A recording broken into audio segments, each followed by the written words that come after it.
Hulagu बड़ा जालिम आदमी था।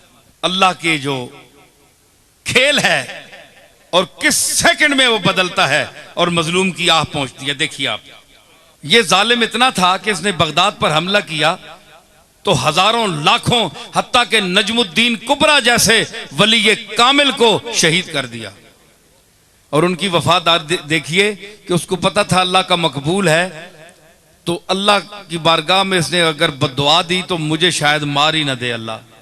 उसने पहले कहला कर भेजा, नजमुद्दीन कुबरा मैं बगदाद पर हमला करने वाला हूं, बेहतर है कि आप यहां से निकल जाएं, मैं बगदाद पूरे को तहे तेक करूंगा। हजरत नजमुद्दीन कुबरा ने भी फरमाया, हलाकू मैं एक अल्लाह का आजिज बंदा हूं, मैंने इस शहर में बगदाद के शहर में 40-50 साल इन लोगों के साथ गुजारे हैं। ये वफा के खिलाफ है कि आज तू मुझे बचा कर ले जाए और इनको मार दे, मैं इनके साथ मरूंगा, अगर छोड़ेगा तो इनको भी छोड़ेगा, नहीं तो मैं भी मरूंगा। जालिम था, उसने हजरत नजमुद्दीन कुबरा को भी शहीद कर दिया। ये वो नजमुद्दीन कुबरा हैं जो इमाम राजी के मरने के वक्त उसके कब्र सराहने पहुंचे, जब शैतान ने इमाम राजी को वरगला दिया था और 360 दलीलें इमाम राजी ने अल्लाह के वजूद पर दी थी, है जी। तो आखिर शैतान ने गालिब आ गया, शैतान, इमाम राजी चुप हो गया। तो उन दिनों इमाम राजी जो है किताबों को छोड़कर दुनिया मारिफत में और अल्लाह के मकबूलों के साथ उनका राब्ता हो गया था। और मुलाकात हुई थी तो यूं ख्याल किया कि नजमुद्दीन कुबरा आज तू कहां है। शेख हाजिर हो गए सराने पर, गजाली राजी ये जमा का आखिरी टाइम, शैतान गालिब हो रहा है, राजी की 300-350 दलीलें रद्द कर चुका है। तो आए तो नजमुद्दीन कुबरा ने देखा जब राजी की सांस निकलने वाली है, शैतान का गलबा है, वो गालिब आ चुका है। तो हजरत नजमुद्दीन कुबरा ने फरमाया कि राजी 350 दलीलें तेरी रद्द हो गई हैं, ओ चले इनू आख के मैं अल्लाह नू बिला दलील मन्ना। जब इबलीस ने उनकी बात सुनी तो भाग गया, अब इसका तो कोई जवाब ही नहीं था। ये वो नजमुद्दीन कुबरा है। हलाकू ने, उसकी आदत थी कि जाते जाते आदमी को पकड़ लेता था और उसको मार देता था, उसके तड़पने का मजा लेता था। इतना जालिम था, शकीउल कल्ब था। कोई सौदा सलब लेने जा रहा है बाजार में, ना कोई उसने काम किया, ना कोई गुनाह किया, ना कोई जुर्म किया, बस पकड़ के 50-60 आदमी को घोड़े पे बैठ जाता था और ये तमाशा लगाता था। ये मरता किस तरह है, जान किस तरह निकलती है, वो खेलता था और मुस्कुराता था। यहां हाफिज जलील हसन मानकपुरी का एक शेर याद आया, मैं वाकया आगे बयान करूंगा, लेकिन अब मुझे शेर कहता है कि मुझे पढ़ के ही छोड़। तेग रख रख के गले पर वो हटा लेते हैं, तेग रख रख के गले पर वो हटा ले, वो हटा लेते हैं, तायरे जाके फड़कने का मजा लेते हैं, तायरे जाके फड़कने का मजा ले, तेग रख रख के गले पर वो हटा लेते हैं, तायरे जाके फड़कने का मजा लेता था हलाकू। एक दिन उसने ऐसा किया कि 2-3 कतारें आदमियों की खड़ी कर दी और जल्लाद से कहा इनके सर कलम करो। अब जनाब किसी ने सौदा उठाया हुआ है, किसी ने कोई प्याज उठाया हुआ है, किसी ने मिर्चें, घर में जा रहे थे लोग जिस तरह बाजार में जाते हैं। उन्होंने कहा किस गुनाह में हमें मार। उसने कहा बस देखो हलाकू सामने खड़ा है घोड़े पे, उसके हाथ में एक नींबू था, वो उससे खेल रहा था। अच्छा, अब अगली सफ जो मरनी शुरू हुई, एक का सर गया, दूसरे का, तीसरे का। सफ पहली, एक बूढ़ा आदमी आखिर में खड़ा था। उसने जब देखा ना कि अब तो मेरी बारी है, इसके बाद वो दौड़कर पीछे हो गया पिछली सफ में। भाई जितनी देर जान बच जाए। देखा ना, सुकून ढूंढता है इंसान।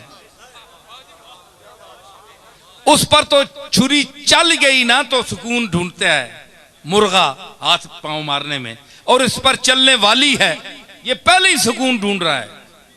तो उसने वो पिछली साफ में हो गया। जब पिछली साफ में गया ना तो वो साफ जब खत्म हुई ना, उस बाबे के पास पहुंचे तो वो तीसरी में चला गया।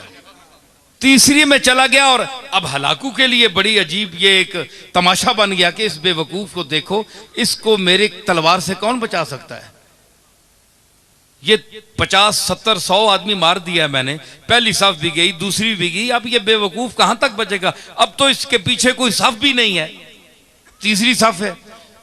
जब जैसे तीसरी साफ को कत्ल करना शुरू किया, लुत्फ आ रहा है कि नहीं नई बात। हाँ, तीसरी, अब देखे मैं वो जुल्म की बात कर रहा हूं और वो किस तरह सुनता है। तो जब वो तीसरी साफ पे कत्ल शुरू हुआ ना, तो आखिरी जब बाबा रह गया ना, तो हलाकू ने कहा जल्लाद से कि 1 मिनट रुक जा, इसको ना मारना। वो अब उसने गेंद, वो नींबू पकड़ा हुआ है, खेल रहा है, उसके सामने आ गया। उसने कहा भाई बाबा बताओ कि पहली सफ में तू भागकर दूसरी आया सफ में, दूसरी सफ में जब आखिरी वो नौबत आई उस तक तो तू तीसरी में आ गया, अब बता तुझे कौन बचाएगा, अब किधर जाएगा। बाबे ने आसमान की तरफ देखा, है जी, ये आ है खामोश आ, है जी।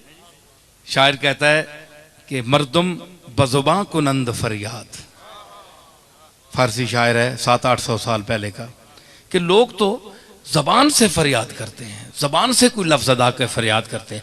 फरियाद से बेजबानी है मन, मेरी बेजबानी के पर मैं फरियाद करता हूं कि मैं बोल भी नहीं सकता, फरियाद कैसे करूं। तो उसने कहा अब बताओ, अब तुम्हें कौन बचाएगा। वो खामोश फरियाद जब आसमान की तरफ देखा तो उसने कहा मैंने तो पहली सफ को इसलिए छोड़ा कि शायद मैं दूसरी में बच जाऊं, दूसरी को इसलिए छोड़ा ताकि तीसरी में बच जाऊं। और उसने कहा कैसे बच सकते हो। उसने कहा कि वो चाहे तो एक लम्हे में इनकलाब आ सकता है। यूं उसे किया ना, तो उसने कहा कैसे। अलाकू ने कहा कैसे, यूं किया, वो नींबू छूट गया हाथ से। अब वो जरा चालाक भी था, बड़ा सिपा सालार भी था और घोड़सवार भी था। उसने जरा अपनी चाबुकदस्ती और चालाकी और फुर्ती दिखाना चाहिए। उसने झुककर गिरने वाले नींबू को जो पकड़ना चाहा तो रकाब पिछली से उसका पांव निकल गया।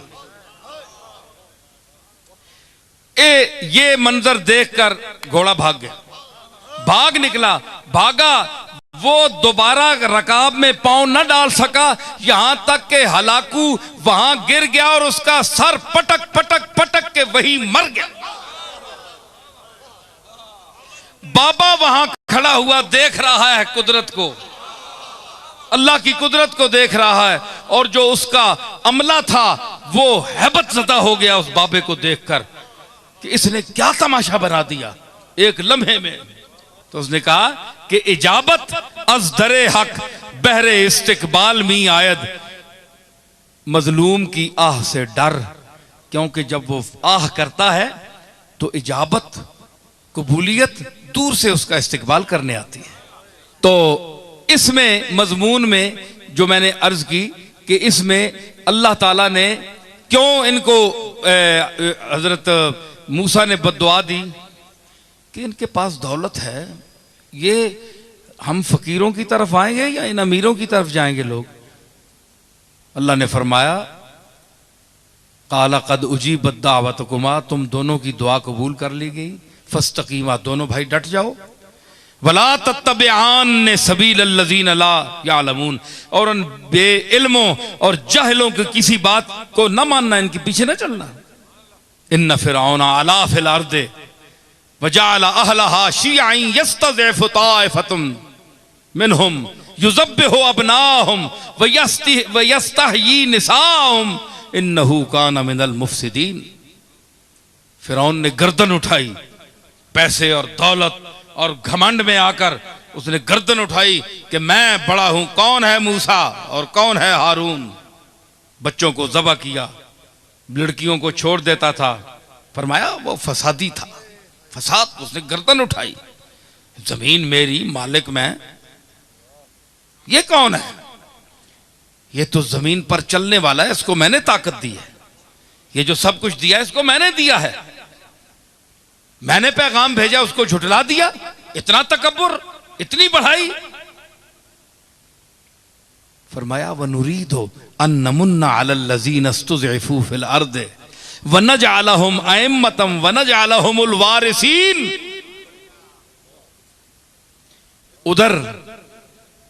उधर फिरौन को अपने घमंड, माल का, दौलत का, पैसे का, कोठियों का, महलों का,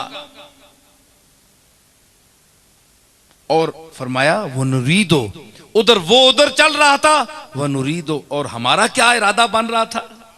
वह नुरीदो, और हमारा इरादा क्या था? अन्नमुन्ना अलल लज़ीना इस्तुज़इफू फिल अर्द, हम एहसान करें उन पर जिनको जबरदस्ती ज़ईफ और कमजोर बना दिया गया जमीन में। मूसा को, इनकी कौम को जबरदस्ती माशी तंगी देकर, तमाम वसाइल छीन कर इनको मोहताज बना दिया। इनके पास कोई पैसा नहीं है, कुछ भी नहीं है, सब कुछ फिरौन ले गया। अपने रिश्तेदारों को सरदार बना दिया, जो उनको मानने वाले थे, जो उसको खुदा मानते थे, और इनको ज़ईफ कर दिया, कमजोर कर दिया। उस्तज़इफू फिल अर्द, इस्तज़अफू नहीं है कि ये खुद कमजोर हो गए, नहीं, उस्तज़इफू फिल अर्द, इनको कमजोर किया गया।